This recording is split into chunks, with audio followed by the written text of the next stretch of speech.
When it comes to crime dramas or mystery shows, I usually stay away from discussion forums or social media during their run so that I do not get spoilers. But there's something about the True Detective fandom that keeps reeling me in with their crazy but almost always plausible theories. I personally believed from the start of Night Country that there was an ancient microbe the researchers found in the ice that wreaked havoc and turned them hysterical. But there are many other theories being discussed at the moment. Some I find plausible, some just batshit crazy. They range from an Inuit goddess Sedna getting revenge on Ennis to Navarro having a split personality and being the actual killer. Some theories argue that the young lady from the Blue King crab facility is the killer.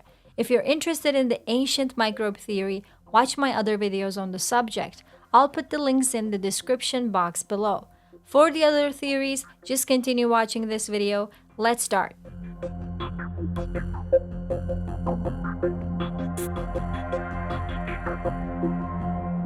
One Eye and Sedna.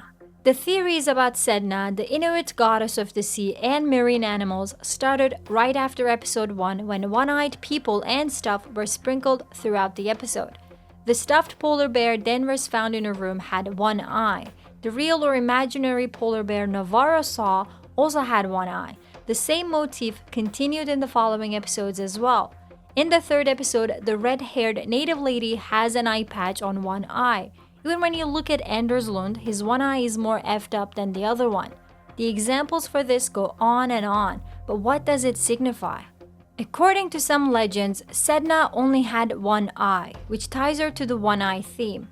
In the Inuit story, Sedna's father tries to sacrifice her and throws her over the boat into the ocean. Sedna clings to the side of the boat, but her father chops off her fingers. She drowns and becomes the goddess of the sea and sea animals. The detail about Sedna's chopped off fingers is important because in Darwin's drawing, there is blood dripping from the monster's hands, and her eyes are again problematic. Kayla confirmed that Darwin heard about a local legend and that inspired his drawing, which means he drew Sedna. This is where theories about Sedna get threefold. One possibility takes the story into the supernatural territory, which makes it implausible for me. I don't think the story will go full magical in this season. It never happened on True Detective. This theory argues that the work of the researchers, them disturbing the ice and looking for an ancient microorganism, disturbed Sedna and awakened her. That's why both Raymond Clark and Anders Lund refer to a she being awakened. Anders specifically said that she was in the ice. In the Inuit mythology, Sedna is portrayed as someone vengeful and someone who lives in a home made out of whalebone. In any case video, right at the end, when she drops the phone to the ground, you can see animal bones, like fossils, on the ground, which could mean any found where Sedna resides, and that's why she screamed. But like I said, this theory puts too much emphasis on the supernatural and makes the killer non-human, thinking that it was Sedna herself who came and killed the researchers. However, there are two other theories related to Sedna that makes a human killer possible. One is related to Blair, the woman from the crab facility, and the other is Navarro, whose alter ego could be Sedna herself. Let's analyze the Blair theory first. Blair and her revenge. When we see Blair, her one eye is covered from an injury and she has severed fingers, which immediately reminds me of Sedna. She also works at a Blue King crab facility, and we hear that this type of crabs have been dropping in numbers. Knowing that Sedna can control sea animals, it's possible that it was the goddess who had been withholding the crabs. She can especially do that if she sees people hunting too much, which explains the symbolic resemblance between Blair and Sedna. Blair might also be getting revenge on the researchers, but why?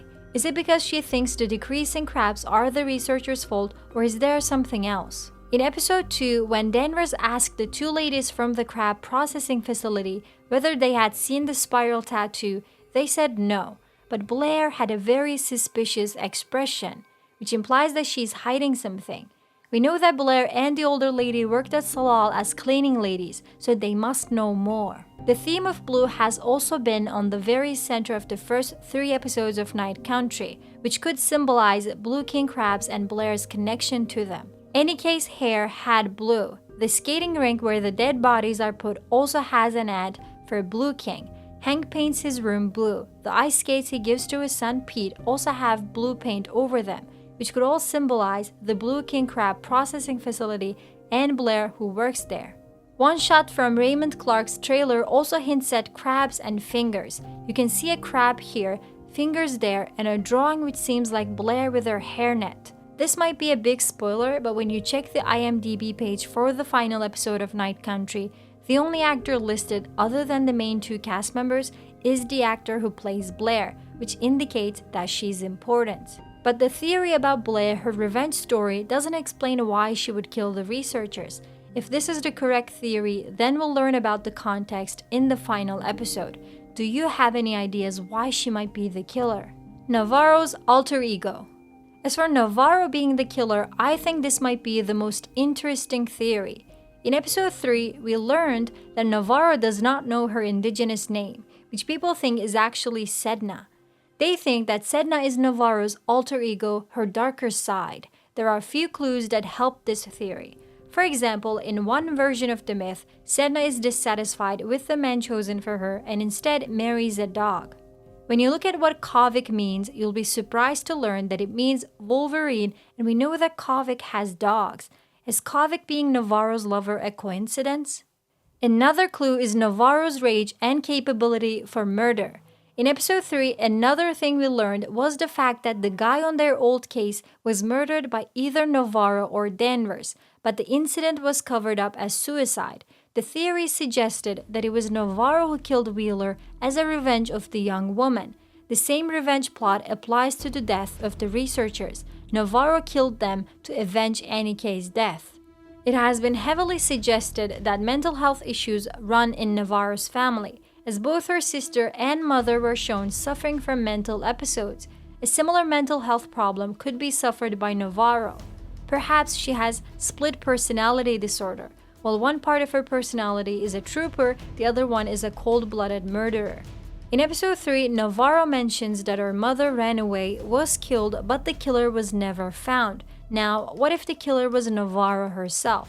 What if she killed her mother because she deserted Navarro and Jules, or because of all the trauma she inflicted on them? Apparently, Jodie Foster also spoke during an interview and said that this season was about Navarro's identity journey, and her character, Danvers, was only there to support it, so Navarro could be one of the main suspects. Overall review. All of these theories, including my microbe theory, do not fully explain the mystery behind the murders, but I admit they are quite plausible. One thing I can say is that I think the explanation for this season's murder will be rational, even though there might be some references to Inuit mythology or local legends. In a season focusing greatly on indigenous representation, there's no wonder different references are made. But will the explanation be supernatural? I hope not. What do you think about these theories? Do you agree or find them ridiculous? Tell me in the comments below. Don't forget to like and share this video. Subscribe to next season for more videos like this. See you soon.